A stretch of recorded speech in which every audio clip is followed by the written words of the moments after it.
Hey everyone, it is Lane with Tim's Nation. I am here today to talk to you a little bit about the team tournament I played in this past weekend. It was put on by the Gem City guys in Dayton, Ohio. It was a 20-team event with five-man teams, so 100 players. So it was a pretty big event. It was a 2-day, 5-round event. I'm not going to go into all the details of how these team events work, but briefly, they are differential scoring in each of the rounds. So two teams play against each other. Each person on the team gets matched up through like not a randomized, but like a strategic planning process where you match up into the other players. So a lot of times you can take skew lists or lists you wouldn't take into an RTT because you're trying to get into certain matchups. And then everybody plays. They use differential scoring in the individual matches. So if I beat my opponent by 15 points, then I have a 13 score and he has a 7 score for that round, and both of our points go towards our team total. So even if you lose by not too much, you're still contributing to your team effort for that round. So it actually makes a difference. It's one of the fun things about the team events is that even if you're losing, you can still push to score to help out your team. I got a story about that here in one of the rounds we'll talk about here in a minute. So it creates for some interesting things. And also just because you blow out and have a massive win doesn't mean that your whole team will win. So the pairing process is interesting. This is only the second time I've played in a team event like this, so I don't have a ton of experience into it. So I let the other guys make most of the pairing decisions, and I just went along to have fun. I took the Death Watch list that I ran on the channel last week, which is really there just to destroy the big stuff and to hit. It's really good into elite infantry like Death Guard infantry and Custodes, and it was good into lots of vehicle lists. I thought it might be good into demons. Spoiler alert, it was not good into demons. We'll get to that in a minute too. And it's actually good into hordes too, because I have a fair amount of blast that can shred lots and lots of infantry. The only thing I have is that other than the Watchmaster's unit, none of the units really have any ability to fall back and shoot or fall back and activate in any way, so I can get tied up by super fast moving combat units. Eldari usually get the drop on me. I don't trade well into them because they don't have that many units. So one of my goals was to avoid playing Eldari. There were a lot of Eldari players this weekend. I managed to avoid them, although in the end, I think I would have rather played Eldari than demons, as we will talk about. So I went with the guys from Battlegrounds to Boardgames. It was me. It was Ed, one of the owners of Battlegrounds. I had Kyle. We had Nathan and Griff, and we had a great time. So the 5 of us went and played. I'm going to have DJ throw up some pictures here, hopefully, of the display board. Ed and Kyle, props to these guys, spent an enormous amount of time and money building a 4-foot by 4-foot display board that was like an Imperial base that was being attacked by the forces of chaos, and it had a huge wall on it and not the Aegis defense line, the Bastion line, the kind of trenches GW kit that they made a long time ago, run along the top of it, and it had like a portal opening with all this electric lightning bolts come out and some lights on it. It was huge, and we could put all 5 of our armies on there. So hopefully you can take a look at some pictures of that. It looks really cool. You can see my Death Watch lined up on the top of that wall, ready to shoot down at some chaos foes there. But it was really cool. They put so much work into it. Unfortunately, we didn't get best display board, which is kind of a bummer there. But definitely Ed and Kyle can feel pretty good about the fact that they made something that looks super awesome, and they'll have that and be able to use that at other events and that sort of thing. So on to the actual playing. First round. So the first round I played Logan and his Death Guard, and I apologize, I forgot I wrote down who I played and what the scores were. I can't be super specific here. I forget a lot of the names, but I remember Logan because Logan and I actually played at the last team event I played in Michigan. He played Death Guard and I was playing Death Guard, so we had a Death Guard face-off. We had a fantastic game then. We had a fantastic game this time too. I just got the jump on him a little bit early with my Death Watch. I forgot to mention the Death Watch list is Dev Sense, 2 Indomitor kill teams, a Talon Strike kill team, and a Death Watch vet squad with a Watchmaster and the Lieutenant, and then just like a combi weapon Lieutenant. That's about it. I think that's about all I had. Oh, and a speeder, the Thunderstrike speeder for the +1 to wound into vehicles. That's about it. It was just an all-kill list. So going into Death Guard, Logan had he had an interesting idea with the Death Guard. He took a lot of blast weapons and took the Lord of Virulence, who anything he can see. The rest of the blast weapons in the army gets +1 to hit and ignore cover, which people think is intended for the indirect weapons like the Plague Burst Crawlers, but a lot of other stuff has blast weapons. So we had 2 Defilers because their big guns are blast. And yeah, so it made for an interesting build. I just got the first time I uppy downy, I brought my Dev Sense in, was able to pick up just like a Predator, but they were positioned pretty well that he couldn't get much to him. He had Morty too. He brought out a lot of stuff to deal with them, only killed like 2 of them, and then I uppy downied the Indomitors, deep struck in the Talon Strike, the Death Watch vests were on the table from a rapid ingress. Just pushed in 1 turn. I just picked up 5 vehicles, small vehicles like a Mephitic Blight Hauler, a Fetid Bloat Drone, 2 Predators, and 1 Plague Burst Crawler, which is kind of a medium vehicle. But picking up 5 1 turn just put the damage into him fast enough that he wasn't really able to recover. So I was just able to control the game from there on out. Still a great opponent. We had a great time. I'll play Logan anytime. And ended up winning that one pretty strong. So my score was high enough versus his score that I was an 18-2 victory. So I had 18. He had 2 that would contribute to our team in that situation. As for the overall team, we did win that one. We were ahead overall. Once we added all our scores together, we were ahead by 20 points. So it went well, a strong win there. Second round, I got paired into Grey Knights. I know Grey Knights very well. You guys see me play them on the channel, so I thought I'd have a very good game into them. Unfortunately, listen, you shouldn't blame dice when things go wrong, but the dice went really wrong for me. The first 3 turns of the game, and there was no argument about whether the dice were on his side or not. Because when one of his teammates would walk up the table, he was, oh my God, guys, the dice are giving me this game. So turn 1, I uppy downy Dev Sense and shot everything into a Nemesis Dread Knight. Those guys are only T8, so even the missiles were hitting him, wounding him on 3s. Of course, the twin link las cannon is doing no work. I get 6 wounds with the las cannon. He makes 5 4-up invulns. I get 10 or 11 wounds with the missiles. He makes 9 of them. So couldn't even pick up a Nemesis Dread Knight. And that was the story for the first 3 rounds of the game. He was just spiking his saves. And when I popped off my sustained and lethals for the army, I just wasn't rolling 6s. So sometimes that happens. You can't be salty or sad about it. He was a great opponent. I think one of the things I always say is that you want to make sure you're not a sore loser. You want to make sure you're not a sore winner either way. So even if you're beating someone, make sure you're not bragging, not being rude about it. When my dice are going really well into an opponent, I let them know that the dice are doing the work there, and obviously that's giving me an advantage there. So, yeah. So he was. And I'm sorry, I forget his name, but he was a great opponent. We had an excellent time.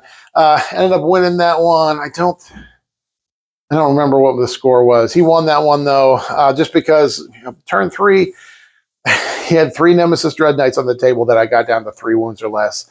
And over again, he was just spiking his 4-up invulns. I just could not get the damage through to kill him. So by the end of the game, the damage output was pretty similar between the 2 armies. I just wasn't able to score enough. So again, a lot of fun though. Sometimes the dice just don't work. Once or twice you have bad rolls. That's going to happen, but it was just consistent over the first 3 turns. I don't feel like I misplayed anything. Particularly well. He played well. I played well. Great time. That's why, if you remember from like a year or so ago, that's why I developed the Devastating Wound Death Watch. I was just tired of people making saves. So anyways, I had a lot of fun there. As for the overall team, we tied in that event. So we tied with them. So we're moving on to round 3. I was paired into Chaos Space Marine with just cultist spam, like 3 squads of the Accursed Cultist, and then just had Fabius Bile in it, but he was just leading a squad of regular cultists. There was like 6 squads of cultists just covering the entire board. Made my uppy downies really difficult. I didn't know what the Accursed Cultists did yet. The fact is that the Accursed Cultists with the Dark Commune, they're strong.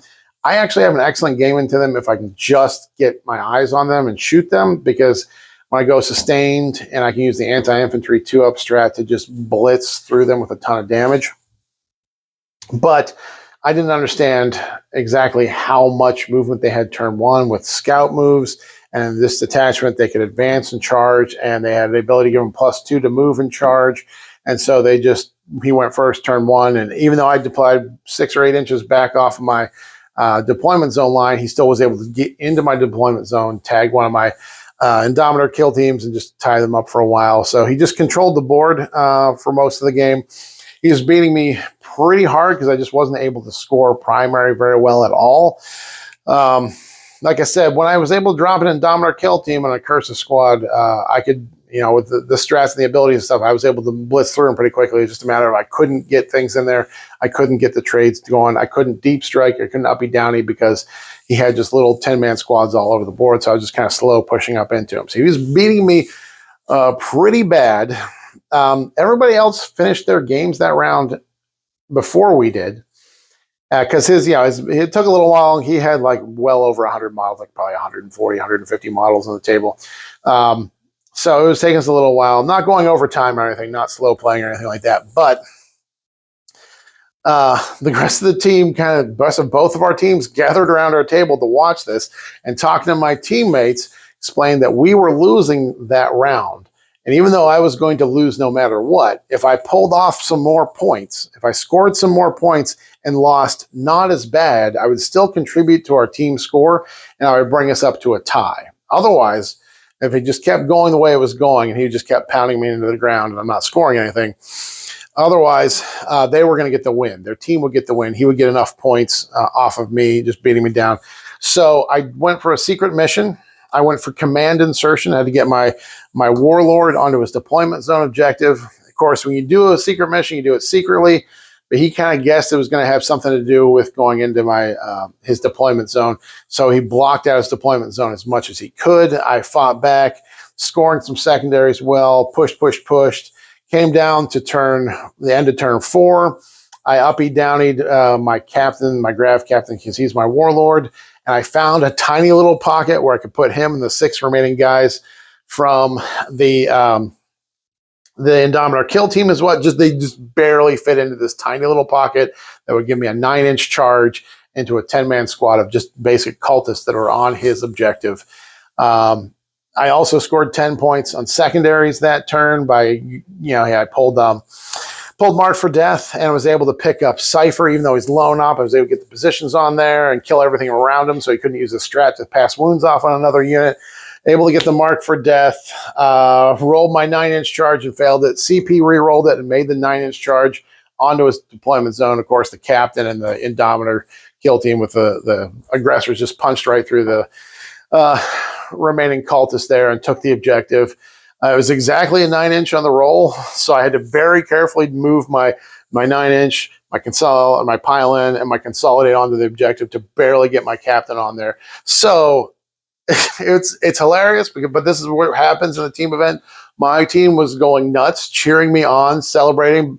I still lost the game, but I scored enough points, like 30 points in round 5, because the secret mission and the secondaries to push it so I didn't lose by so much, and still scored enough points to push us into the tie rather than pushing us into a loss for the round.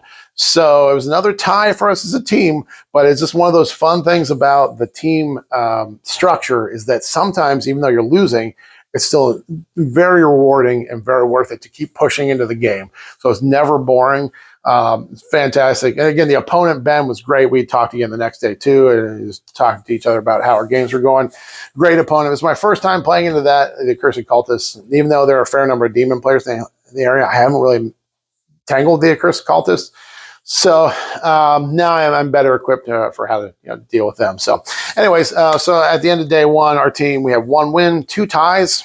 Ties are very frequent in the team event because you have to beat them by 10 points. You have to beat your opponent by 10 points on the team level in order to score an actual win. So ties are pretty frequent.